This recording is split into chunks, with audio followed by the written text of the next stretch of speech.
வணக்கம். மாலை முரசு செய்திகளை விரிவாக பார்ப்பதற்கு முன் முதலில் இந்நேரத்திற்கான தலைப்புச் செய்திகளை பார்க்கலாம்.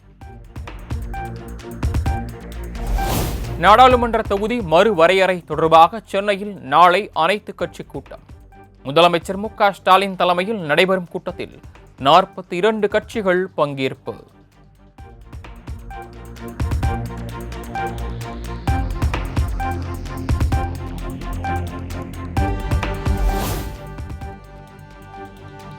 அனைத்து கட்சி கூட்டத்தை புறக்கணித்தது பாஜக. சீமானின் நாம் தமிழர், வாசனின் தமாகவும் புறக்கணிப்பு.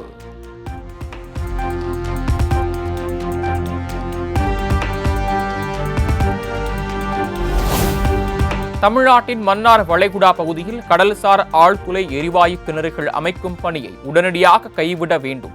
பிரதமர் நரேந்திர மோடிக்கு முதலமைச்சர் மு.க.ஸ்டாலின் கடிதம்.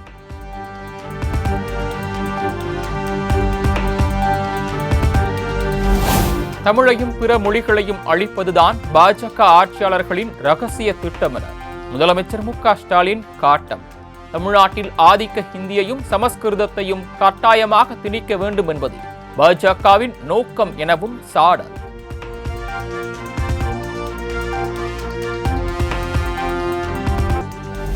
இரண்டாயிரத்தி 26 சட்டப்பேரவை தேர்தலில் வாரிசு அரசியலுக்கு முற்றுப்புள்ளி வைக்கப்படும் என அதிமுக பொதுச் செயலாளர் எடப்பாடி பழனிசாமி சூளுரை. தமிழகத்தில் மீண்டும் மன்னராட்சி வரக்கூடாது எனவும் பேச்சு. நிதிதான் அந்த பேர்ல கூட நிதி இருக்குது. மக்களை பற்றி கவலைப்படாத ஒரு முதலமைச்சர். ஆக வாரிசு அரசியலுக்கு முற்றுப்புள்ளி வைக்கின்ற தேர்தல் 2026 தேர்தலாக இருக்க வேண்டும்.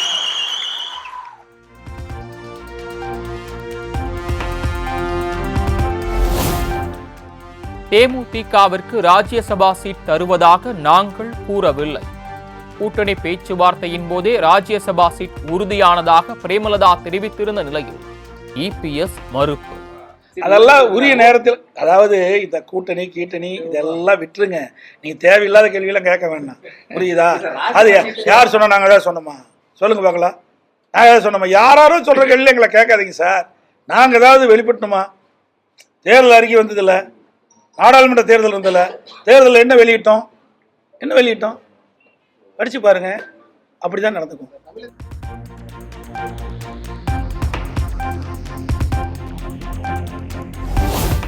அதிமுக கூட்டணியில் தேமுதிகவுக்கு ராஜ்யசபா சீட் மறுத்த விவகாரம். செய்தியாளர்கள் எழுப்பிய கேள்விகளுக்கு பதிலளிக்காமல் முகத்தை திருப்பிக் கொண்டு விரக்தியில் சென்ற பிரேமலதா விஜயகாந்த்.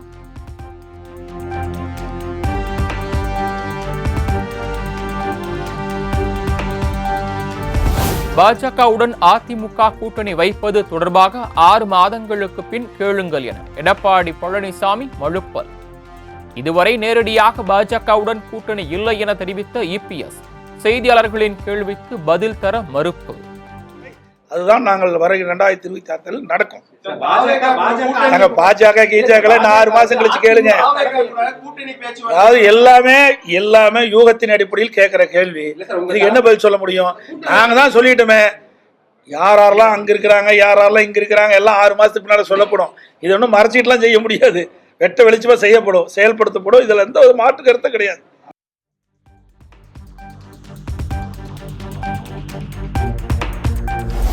அதிமுக கூட்டணி குறித்து பேசுவதற்கு இன்னும் நாட்கள் இருக்கிறது என அண்ணாமலை விளக்கம். தொகுதி மறுசீரமைப்பு பற்றி கற்பனையான அனைத்து கட்சி கூட்டம் கூட்டப்படுவதாக விமர்சனம். தலைவராக இருக்கிறாங்க, ஒரு கேள்வி நீங்கள் கேட்குறீங்க, ஒரு பதில் சொல்கிறாங்க. நாங்கள் ஒரு கட்சி நடத்தி கொண்டிருக்கின்றோம், கட்சியில் தொண்டர்களாக இருக்கிறோம், எங்ககிட்ட ஒரு கேள்வி கேட்குறீங்க. எல்லோருடைய நோக்கமும் திமுகவை 2026 வீட்டுக்கு அனுப்புறதால் எந்த மாற்று கருத்தும் இல்லை. காலம் சூழல் இன்னும் 6 மாதம் 8 மாதம் இருக்குது, எப்படி வரும்? அதே நேரத்தில் தமிழகத்தில் இன்றைக்கி ஆக்ரோஷமாக ஐடியாலஜிக்கல் அடிப்படையில் திமுக.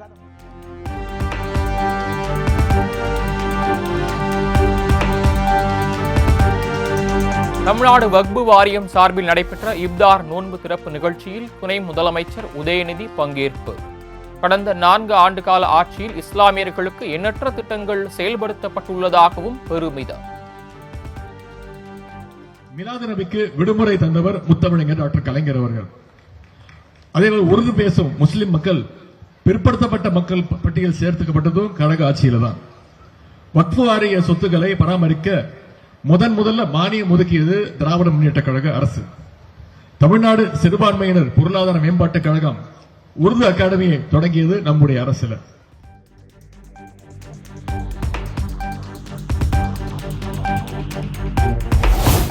மதுரை அலங்காநல்லூரில் புதிதாக அமைக்கப்பட்ட விளையாட்டு அரங்கத்தை காணொலி மூலம் திறந்து வைத்தார் துணை முதலமைச்சர் உதயநிதி ஸ்டாலின்.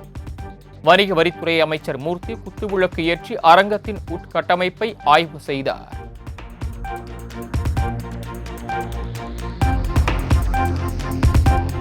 சென்னை தியாகராய நகரில் மாநில தலைவர் அண்ணாமலை தலைமையில் பாஜக மைய குழு கூட்டம். மத்திய இணையமைச்சர் எல் முருகன், தமிழிசை, பொன் ராதாகிருஷ்ணன், வானதி சீனிவாசன் உள்ளிட்டோர் பங்கேற்பு.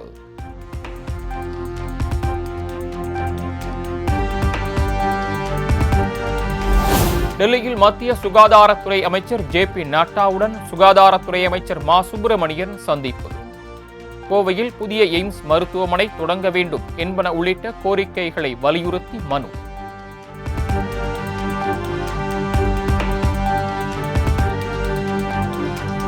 இலங்கை சிறையில் உள்ள தமிழக மீனவர்களை விடுவிக்க வலியுறுத்தி வரும் 21ஆம் தேதி ரயில் மறியல் போராட்டம். கடந்த 5 நாட்களாக நடைபெற்று வந்த தொடர் போராட்டத்தை தற்காலிகமாக வாபஸ் பெற்ற ராமேஸ்வர மீனவர்கள் அடுத்த கட்ட போராட்டம் அறிவிப்பு.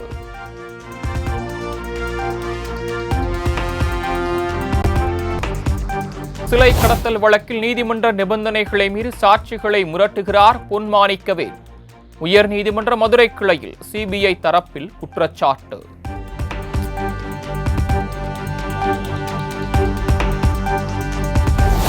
நாட்டிலேயே உயர்கல்வியில் தமிழகம் முதல் இடத்தில் உள்ளதாக அமைச்சர் கோவி செழியன் பெருமிதம். நீட் தேர்வுக்கு எதிராக சட்ட போராட்டம் நடைபெற்று வருவதாகவும் பேட்டி. இன்னைக்கு இந்தியாவில் தமிழ்நாடு தான் உயர்கல்வியில் முதலிடத்தில் இருக்கிறது என்பது நம்முடைய மாநிலத்திற்கு இருக்கிற சிறப்பு. அதற்கு அடிப்படை காரணம், இதற்கு தொடக்க கல்விக்கு அரும்பாடுபட்ட அன்பு தலைவர் டாக்டர் கலைஞர் அவர்களும் அதை கட்டி காக்கின்ற தமிழ்நாடு முதலமைச்சரான தளபதியும் தான் காரணம்.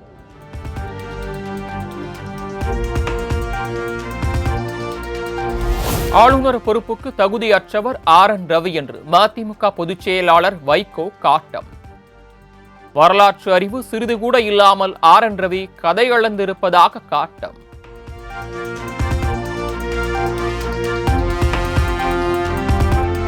இசைஞானி இளையராஜாவை நேரில் சந்தித்து வாழ்த்து தெரிவித்தார் திருமாவளவன். லண்டனில் மார்ச் 8ஆம் தேதி இளையராஜா தனது சிம்போனியை அரங்கேற்ற உள்ள நிலையில் வாழ்த்து.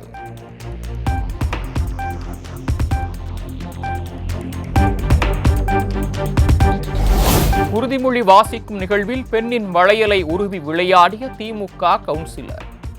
நீலகிரி மாவட்டம் குன்னூரில் நடந்த திமுக விழாவில் சம்பவம்.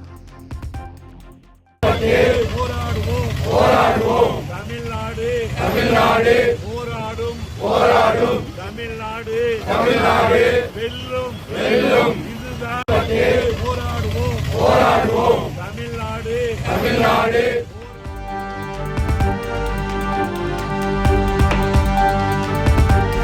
மேல்மலையனூரில் விமர்சையாக நடைபெற்ற அருள்மிகு அங்காளம்மன் கோயில் மாசி தேரோட்ட விழா. ஓம் சக்தி பராசக்தி என பக்தி முழக்கத்துடன் தேரை வடம் பிடித்து இழுத்த ஆயிரக்கணக்கான பக்தர்கள். கள்ளக்குறிச்சியில் 69 பேரை பலி கொண்ட விஷச்சாராய மரண வழக்கு. கோவிந்தராஜ், பரமசிவம் உள்ளிட்ட 5 பேரை 5 நாட்கள் காவலில் எடுத்து விசாரிக்க கள்ளக்குறிச்சி குற்றவியல் நீதிமன்றம் உத்தரவு.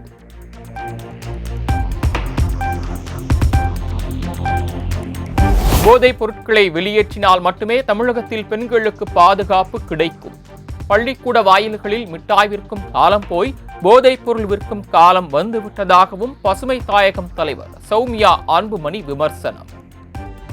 இன்னைக்கு நம்ம கண்ணுக்கு தெரியாம நம்ம ஆண் குழந்தைங்களும் கஷ்டப்படுறாங்க. ஏன்னா போதை பழக்கத்துக்கு போயிட்டாங்கன்னா அவங்கள மீட்டெடுக்கிறது ரொம்ப ரொம்ப பெரிய சவாலான விஷயம். அதனால இது இந்த போதை பழக்கம் என்பது ஆண் குழந்தைகளுக்கும் தவறான ஒரு, அவங்களையும் அதில் நம்ம காப்பாற்றணும், பெண் குழந்தைகளையும் காப்பாற்றணும், இளைஞர்களையும் காப்பாற்றணும், இளம் பெண்களையும் காப்பாற்றணும்னா முதல்ல இந்த போதை பழக்கத்தை கடுமையாக தமிழ்நாட்டை விட்டு நாம் விரட்டியாக வேண்டும்.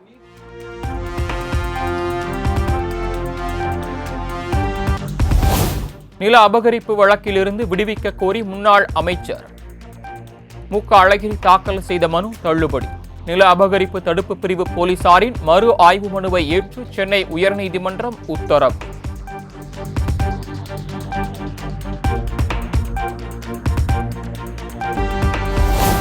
எந்த சாதியும் கோயில்களுக்கு உரிமை கோர முடியாது. கோயில்களை சாதி அடிப்படையில் நிர்வகிப்பது என்பது மத நடைமுறை அல்ல என்றும் சென்னை உயர்நீதிமன்றம் கருத்து.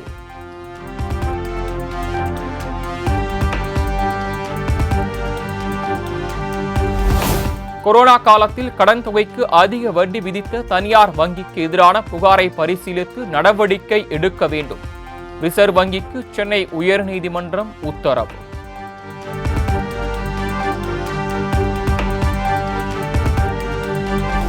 தமிழ்நாட்டில் அதிகபட்ச வெப்பநிலை இயல்பை விட 2 முதல் 3 டிகிரி செல்சியஸ் வரை அதிகரிக்கக்கூடும். மக்கள் முன்னெச்சரிக்கையுடன் இருக்க வானிலை ஆய்வு மையம் அறிவுறுத்தல்.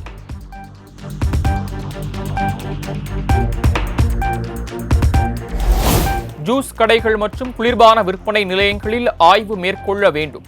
கோடைக்காலம் தொடங்க உள்ள நிலையில் உணவு பாதுகாப்பு துறைக்கு தமிழக சுகாதாரத்துறை அறிவுறுத்தல்.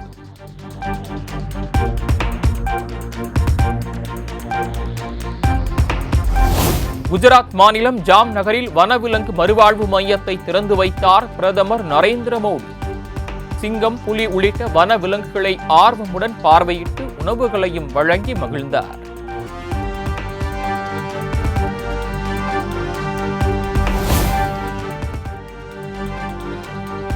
மகாராஷ்டிரா உணவுத்துறை அமைச்சர் தனஞ்சய் முண்டே ராஜினாமா.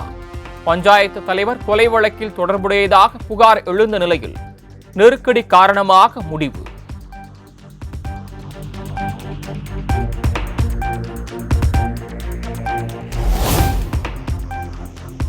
திருப்பதி மலையில் உள்ள நடைபாதையில் மீண்டும் சிறுத்தை நடமாட்டம். பிற்பகல் 2 மணிக்கு மேல் 12 வயதிற்கு உட்பட்ட சிறுவர் சிறுமியர் மலையேற தடை தொடர்கிறது.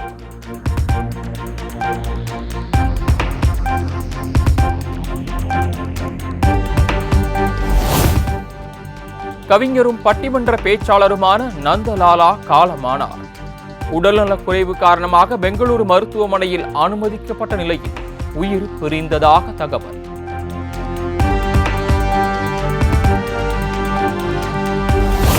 நடிகர் ரஜினியின் கூலி படப்பிடிப்பு இறுதி கட்டத்தை எட்டியுள்ளது. சென்னை விமான நிலையத்தில் நடிகர் ஸ்ருதி ஹாசன் பேட்டி.